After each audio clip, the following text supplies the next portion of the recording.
I'm going to be talking about cooking methods. I get so many messages from people asking, how do I cook shank? How do I cook this steak from Billy Doe Meats? How do I cook lamb bacon?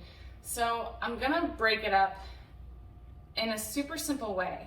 And I mean, honestly, I was thinking about making this video like 10 seconds and just saying, Google it. Because you can take any cut of meat and just Google this cut of meat recipe, beef shank recipe.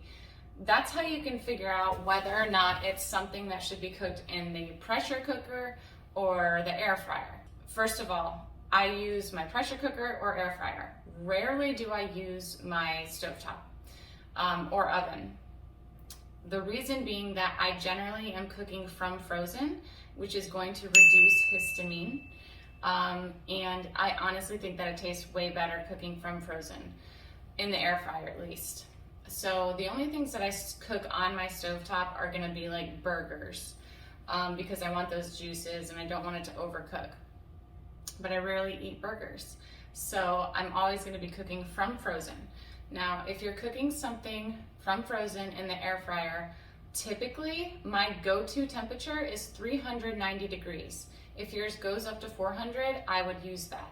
So what this does is it creates a sear. Since it's so hot, it creates a sear on the outside, and then it locks in the moisture as it continues to cook the inside.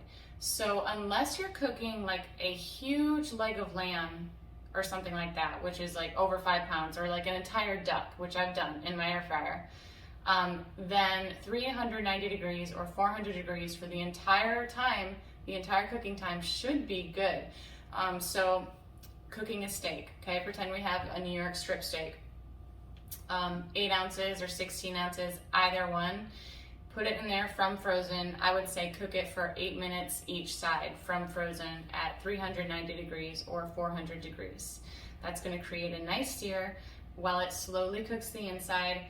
I like it rare to medium rare, and that's how it's gonna end up.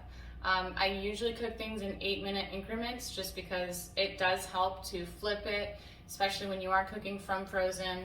But keep in mind that the more meat that you're cooking in your air fryer, the more you're gonna have to go in there and kind of stir it up. So when I cooked an entire leg of lamb in my air fryer, I did create a sear on the outside. It was golden, crispy, delicious.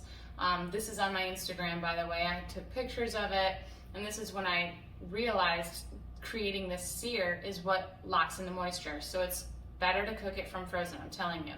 But since it was such a large cut of meat, I would go in there and cut off pieces of it as it was cooking and take it out, and then continue to cook the inside. After creating the sear for a large cut of meat like that, I would drop it down to like 375 so that it doesn't overcook everything on the outside. That's exactly what you would do in a regular oven if you were cooking a roast. You may have seen recipes where it says, crank it up to 425, put it in the oven, and then immediately drop it down to 325 or something like that. That's having the same effect. It's gonna broil it or create a sear on the outside, and then it will drop and continue to cook the inside without overcooking the outside. So this is the same method in the air fryer. An air fryer is essentially a convection oven. It's a miniature convection oven that you can take with you to travel or just store on your countertop. It's incredible. It does not cook you don't have to add oil to your air fryer. It cooks with the heat, with the air. It moves it around and it cooks it evenly. If you don't have an air fryer and you eat a lot of meat, if you eat meat every day and you don't have an air fryer, what are you doing? I don't even understand. This will change your life. And I get very excited when I work with people who are like, I don't have an air fryer yet, because I'm like, oh man, your life is gonna change no matter what. Even if nothing else happens here, getting an air fryer is gonna be amazing for you. It just simplifies everything, and you're not washing dishes. It's very easy to clean, and it's pretty easy for anyone to do. If you're intimidated by your air fryer, I hope that this video helps. Just stick with one temperature. 390 degrees is pretty safe. Cook from frozen. That's gonna simplify everything. It's gonna lower histamine. So usually my cooking process is 3 steps. I'm cutting open a package of frozen meat. I'm putting it in the air fryer, and then I'm hitting a button. That's it. Okay. So if we're cooking something that should be pressure cooked, I have the 5-quart Ninja Foodie. It doubles as a pressure cooker or an air fryer. It just comes with a separate lid. And so pressure cookers work by cooking things with steam. Sometimes people ask me, do I add water to my pressure cooker? Yes. To my knowledge, that's the only way to use a pressure cooker.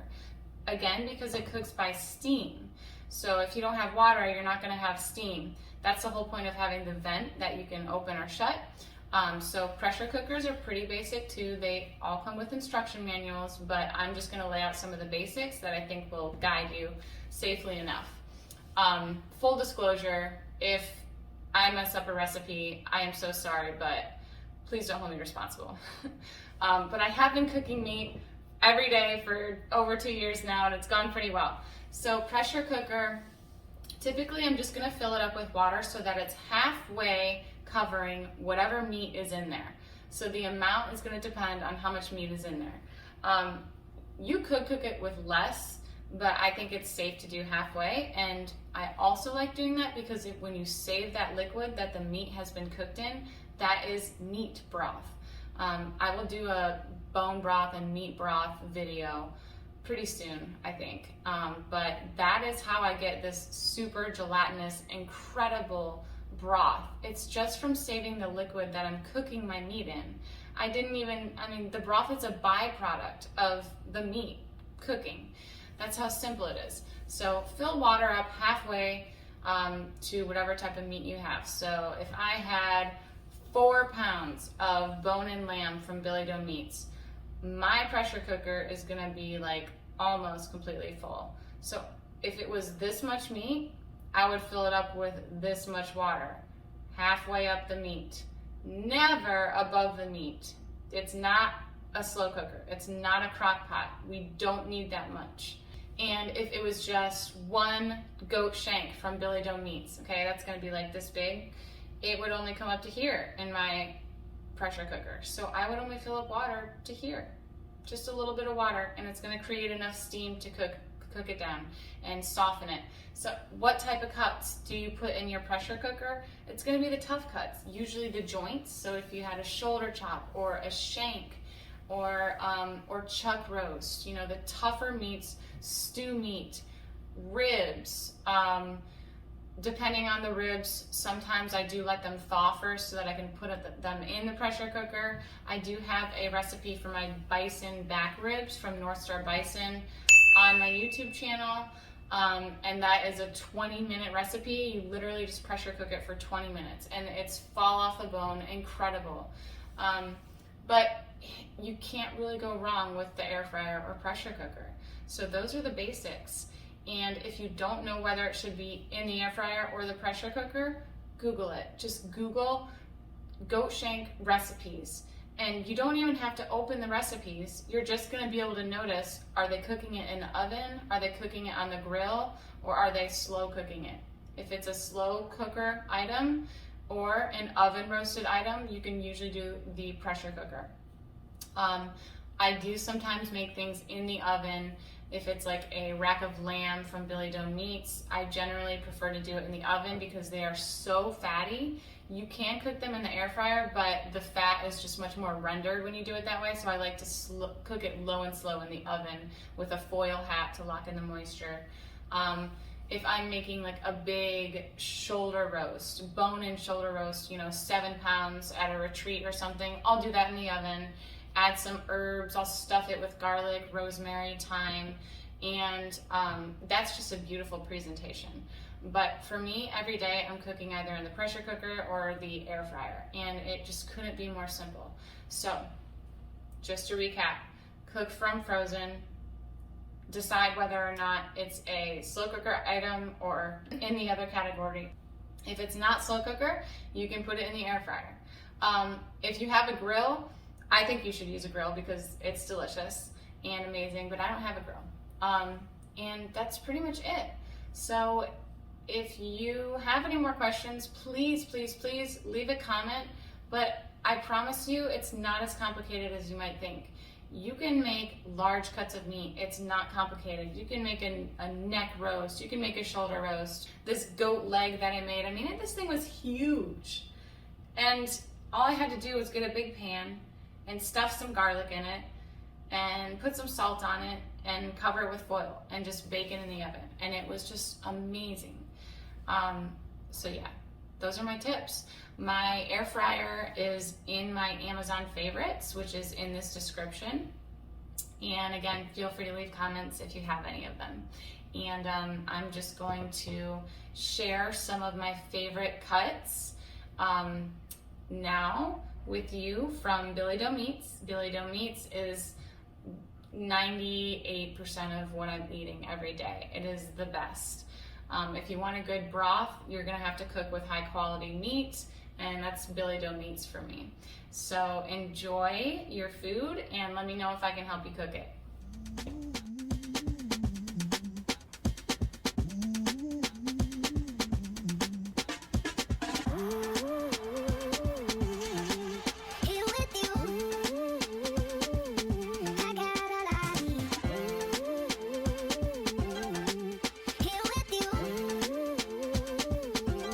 This is bone-in veal from Billy Doe Meats, and you can see that it's loaded with collagen. This white stuff is collagen, and it is the best tasting thing to me.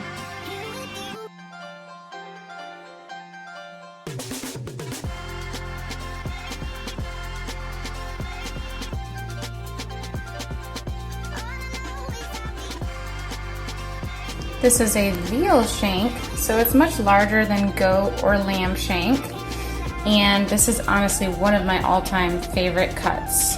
The veal shank is very lean, but it has a lot of collagen, and inside is a bone filled with marrow. A little bit of water to the pot, and I'm actually going to add some apple cider vinegar, which adds a nice smoky flavor to anything you put in the pressure cooker. A little bit of apple cider vinegar can go a long way. As you can see, after 4 hours on high pressure cooked, the bones are super edible. It's just totally tender and falling off the bones.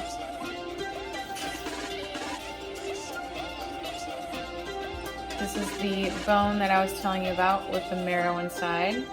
So first of all, the meat is just totally fall off the bone. And this is my favorite type of bone to eat. Inside there is a bunch of marrow, and on the other side, you should also be able to just bite into it.